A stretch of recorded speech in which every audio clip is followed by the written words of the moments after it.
आपका हमारे channel Rajiv classes में स्वागत है। जैसा कि आप लोगों को थंबनेल देख के समझ में आ गया होगा, आज हम लोग क्या पढ़ेंगे। तो आज एक नया चैप्टर पढ़ेंगे, प्रतिशतता, जो कि हर एक चैप्टर में, हर एक एग्जाम में इसका यूज है। कोई भी ऐसा एग्जाम नहीं है जिसमें परसेंटेज से सवाल ना पूछा जाए। और परसेंटेज मैथ को पढ़ने से पहले इसीलिए इसका सबसे पहले पढ़ा जाता है, क्योंकि बाकी के सबसे अधिक चैप्टरों में किसका यूज है, तो परसेंटेज का ही यूज है। जैसे आप एवरेज निकालेंगे तो एवरेज निकाल लिए, लाभ निकालेंगे तो लाभ हानि में भी इसका यूज है, एलसीएम एचसीएफ में भी थोड़ा मोड़ा यूज है। तो हर एक चैप्टर में इसका यूज है। आपको परसेंटेज पढ़ना ही पड़ेगा। कोई ऐसा एग्जाम नहीं है जिसमें आप बिना परसेंटेज के आपका काम हो जाए। और जो आज हम पढ़ेंगे क्या, प्रतिशत कमी पर आधारित प्रश्न। तो ऐसे प्रश्न जो होते हैं ये कंफ्यूजन क्रिएट करते हैं। आपको ऐसे सवालों को करने में कंफ्यूज हो जाते हैं कि कितना परसेंट होगा, कितना नहीं होगा। जब हल करेंगे तब आप देखेंगे। परसेंटेज को पढ़ने से पहले आपको क्या क्या मालूम होना चाहिए, तो आपको स्क्वायर याद होना चाहिए, क्यूब याद होना चाहिए, उसके बाद से आपको टेबल याद होना चाहिए, मतलब पहाड़ा याद होना चाहिए। उसके बाद से जो एक और बेसिक चीज होती है वो मैं आपको बता देता हूं, उसे भी आप लोग याद कर लीजिएगा। देखिए कैसे होता है। जैसे मान लीजिए कहीं पर एक लिखा है तो एक का मतलब क्या होता है, 100%।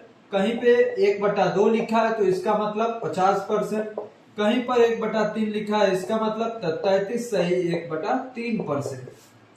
कहीं पे 1/4 लिखा है, इसका मतलब तो 25%। कहीं पर 1/5 लिखा है, इसका मतलब तो 20%। कहीं पर 1/6 लिखा है तो इसका परसेंट कितना होगा, तो 16 सही 2/3%। कहीं पर 1/7 लिखा है, इसका मतलब 14 सही 2/7%। कहीं पर 1/8 लिखा है, इसका सही 12 सही 1/2%। कहीं पर 1/9 लिखा है, इसका मतलब 11 सही 1/9%। कहीं पर 1/10 लिखा है, इसका मतलब 10%। कहीं पर 10% भी लिखा है फिर भी 1/10 समझिएगा। कहीं 14 सही 2/7% लिखा है, उसका मतलब क्या समझेंगे, 1/7। तो ये सब चीजें आपको मालूम होनी चाहिए। और क्या, तो 1/11 इक्वल टू 9 सही 1/11%। 1/12 इक्वल टू कितना हो जाएगा, तो 8 सही 1/3%। अब 1/13 इक्वल टू क्या हो जाएगा, तो 7 सही 9/13%। वैसे ही 1/14 इक्वल टू क्या हो जाएगा, तो 7 सही 1/7%। 1/15 इक्वल टू क्या हो जाएगा, तो 6 सही 2/3%। वैसे ही 1/16 का निकालेंगे तो क्या हो जाएगा, 6 सही 1/4%। 1/17 निकालेंगे तो क्या हो जाएगा, 1/17 का जब निकालेंगे तो ये हो जाएगा 5 सही 15/17%। 1/18 का निकालेंगे तो कितना हो जाएगा, 5 सही 5/9%। 1/19 का निकालेंगे तो 5 सही 5/19%। 1/20 का निकालेंगे तो 5%। तो ये सब चीजें आपको इतना याद होना चाहिए। आप अपने कॉपी में इस पूरे को नोट कर लेंगे और इसे याद भी कर लेंगे, क्योंकि ये बहुत जरूरी है परसेंटेज को पढ़ने के लिए। तो चलिए अब हम चलते अपने नए चैप्टर को स्टार्ट करते हैं। सवालों को हल किया जाएगा, आप भी हमारे साथ सॉल्व करते रहिएगा और अंत में कमेंट करके बताइएगा कि आपके कितने नंबर सही हुए।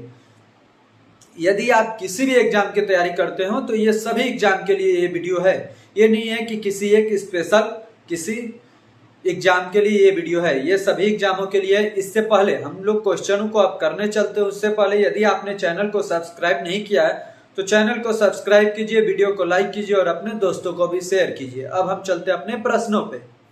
देखिए अब हम करते हैं अपने पहले सवाल को। ये बहुत ही फेमस सवाल है जो हर एक एग्जाम में पूछा जाता है और आपके पास कंफ्यूजन क्रिएट हो जाती है।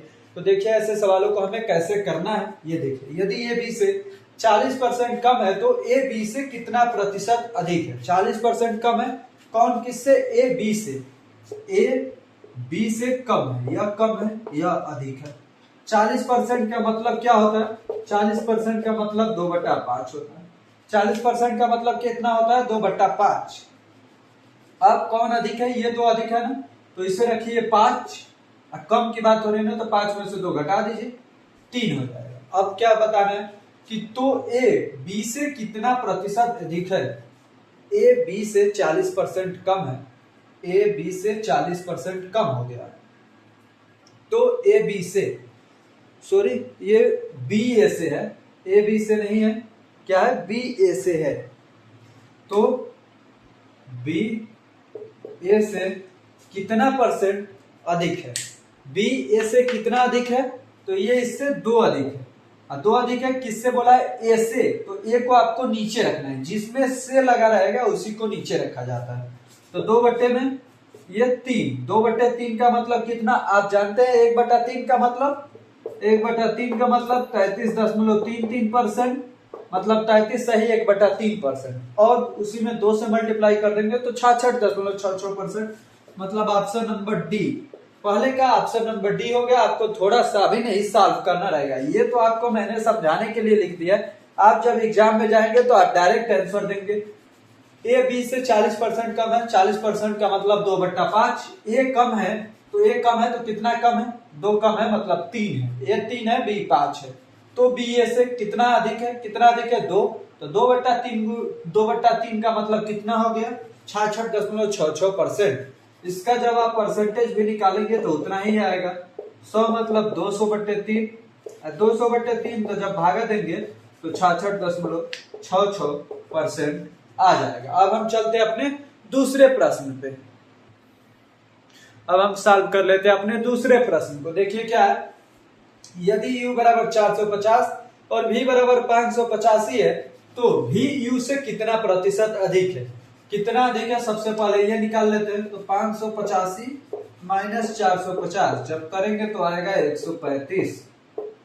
तो v u से 135 किससे, u से, तो u वाले को नीचे, 450 को नीचे, गुणे में 100 कर दीजिए, निकल जाएगा। 0 से 0 45 दिया 135, 3 दहा में 30, तो 30% हमारा आंसर आ गया। कौन सा, दूसरे का डी नंबर विकल्प हमारा सही हो गया। अब हम कर लेते हैं अपने तीसरे सवाल को।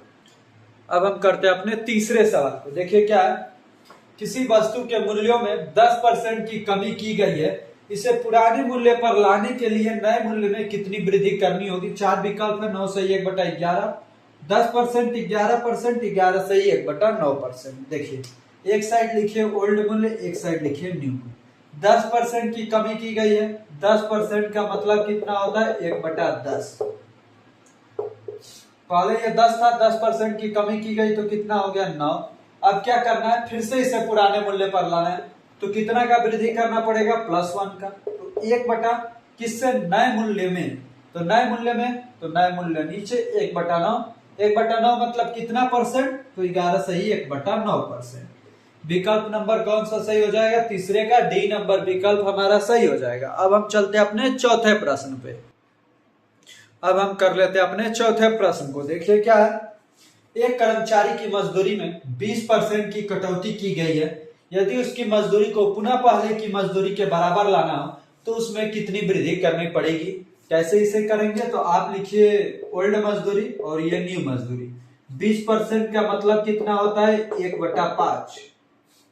ओल्ड मजदूरी कितनी थी 5, कटौती कितनी की गई 20% मतलब 1 की, तो 1 की कटौती की गई, तो नई मजदूरी क्या हो गया 4। अब इसे 4 से फिर से 5 पर लाना है तो कितना करना पड़ेगा, 1 बढ़ाना पड़ेगा। 1 का मतलब 1/4, 1/4 का मतलब कितना परसेंट, 25%। कौन सा ऑप्शन, बी नंबर ऑप्शन, चौथे का बी नंबर ऑप्शन सही हो जाएगा। तो देखिए क्वेश्चन ये बहुत आपको आज के बाद से इजी लगने लगेंगे। आज से पहले हार्ड लगते होंगे भले ही, आज से आपको ये सवाल सबसे इजी लगेंगे और आप इन सवालों को देखते हुए आंसर देंगे बिना किसी त्रुटि के, बिना किसी कंफ्यूजन के। अब हम चलते हैं अपने पांचवें प्रश्न पे। अब हम करते हैं अपने पांचवें सवाल को। आइए देखते हैं पांचवा सवाल क्या है। ए का वेतन बी के वेतन से 33 सही 1/3% कम है, तदनुसार बी का वेतन ए के वेतन से कितने परसेंट ज्यादा है। आपको मालूम है कि 33 सही 1/3% का मतलब कितना होता है 1/3।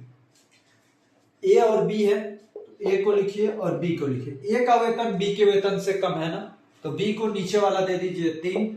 ए का वेतन कम है तो 3 में से 1 घटाएंगे तो 2 हो जाएगा। ए का वेतन 2 हो गया, बी का वेतन 3 हो गया। अब पूछा है बी का वेतन ए के वेतन से कितना परसेंट ज्यादा है।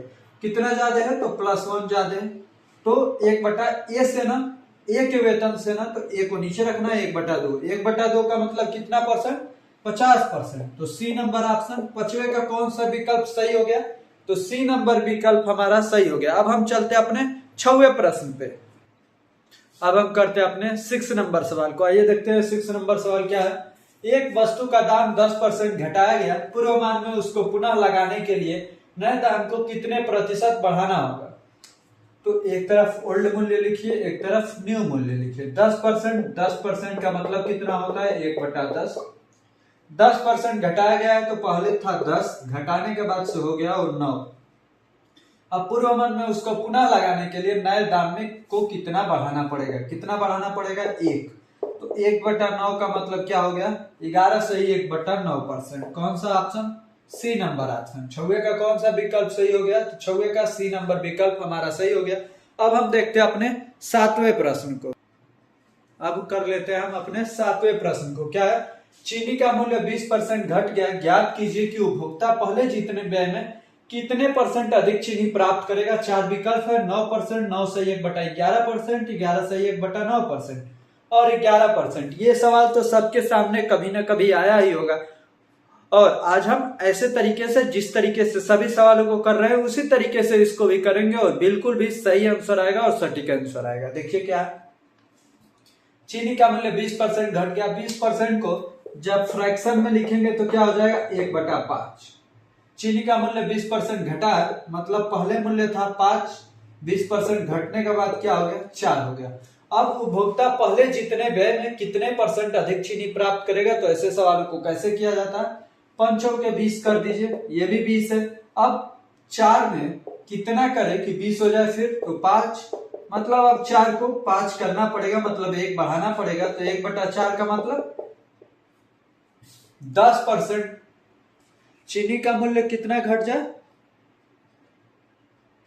सॉरी चीनी का मूल्य 10% घट गया, ये बोला हुआ है क्योंकि विकल्प भी उसी के आधार पे। तो आप लिखिएगा कि चीनी का मूल्य 10% घट गया, ज्ञात कीजिए कि उपभोक्ता पहले जितने व्यय में कितने % अधिक चीनी प्राप्त करेगा। जब 10% होगा तो देखिए 10% का मतलब कितना हो जाता है 1/10। 1/10 मतलब ओल्ड मूल्य 10 था तो न्यू मूल्य घट के 9 हो गया। अब 9 को फिर से 10 ही करना पड़ता है जब ऐसे सवाल आए। तो आप उन सब बेसिकों पे मत जाइए कि 9 10 में 90, फिर से ये 9 करेंगे तो 9 से 10 ही करेंगे तभी 90 होगा, वो सब हमें नहीं करना है।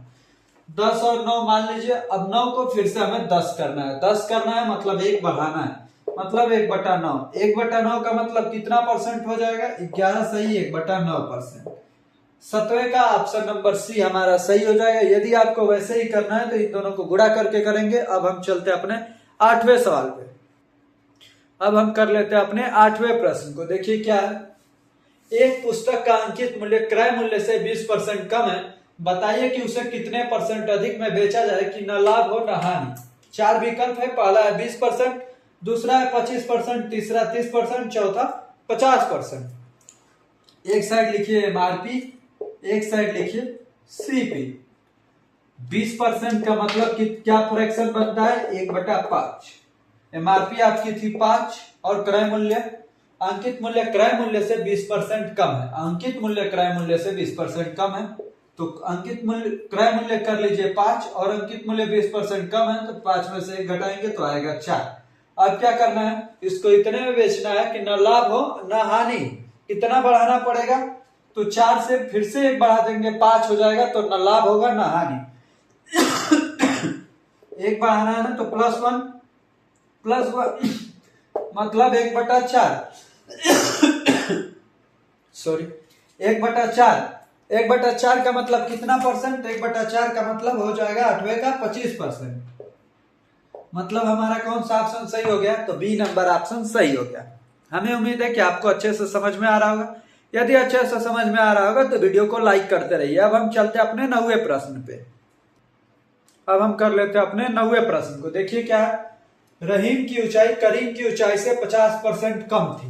50% का मतलब जब इसे फ्रैक्शन में बदलेंगे तो हो जाता है 1/2। एक तरफ लिखिए रहीम, एक तरफ लिखिए करीम। रहीम की ऊंचाई करीम की ऊंचाई से 50% कम थी तो करीम की ऊंचाई कितनी हो जाएगी 2 और रहीम की ऊंचाई 50% कम थी, मतलब 2 में से 1 घटा देंगे तो 1 हो जाएगा। अब क्या बोला है, ज्ञात कीजिए कि करीम रहीम से कितने % अधिक ऊंचा है। कितना अधिक ऊंचा है, 1 मतलब 1/1। 1/1 का मतलब 1 का मतलब 100%। कौन सा विकल्प सही हो जाएगा? सी नंबर विकल्प। आप ऐसा मत कर दीजिए कि ये 2 है तो 2/1 कर देंगे तो 200% आ जाएगा, तो ये ऐसा सवाल गलत हो जाएगा। तो ऐसे आपको नहीं करना है, जैसे हम कर रहे हैं इसी तरीके से करिए, बिल्कुल सटीक आंसर, कम टाइम में आपका आंसर जल्दी आएगा और सबसे जल्दी आएगा। अब हम करते हैं अपने 10वें प्रश्न को। अब हम कर लेते हैं अपने 10वें प्रश्न को। देखिए क्या है 10वां प्रश्न। दो राशियों के गुणनफल में एक राशि 30% कम हो गई, दूसरी राशि को कितना प्रतिशत बढ़ाया जाए कि गुणनफल शुद्ध प्राप्त हो? 4 विकल्प है। पहला है 15%, दूसरा है 35%, तीसरा है 42 सही 6/7%, चौथा है 70%। देखिए ऐसे सवालों को जितना कम होती है उतना ही बढ़ाना है, ऐसा ही करना है इसको भी। तो देखिए 30% कम ही है, 30% को जब फ्रैक्शन में बदलेंगे तो आएगा 3/10। 3/10 पहले 10 था, 3 कम हुआ तो कितना हो गया? 7। अब इसी 7 को वापस से 10 करना है, तो कितना बढ़ाना पड़ेगा? +3। तो 3/7, 3/7 का मतलब कितना होता है? यदि आपको नहीं मालूम है तो आप रखिए 3 गुणे 1/7। 1/7 तो आपको मालूम है ना, 14 सही 2/7, तो 3 गुणे 14 सही 2/7। अब आप 3 से इसमें भी गुणा कीजिए, 3 से इसमें भी, 14 क्या 42, 3 दूनी 6, तो 42 सही 6/7% आपका हो जाएगा आंसर। 42 सही 6/7 कौन सा विकल्प है? तो सी नंबर विकल्प है। 10वें का सी नंबर विकल्प हमारा सही हो गया।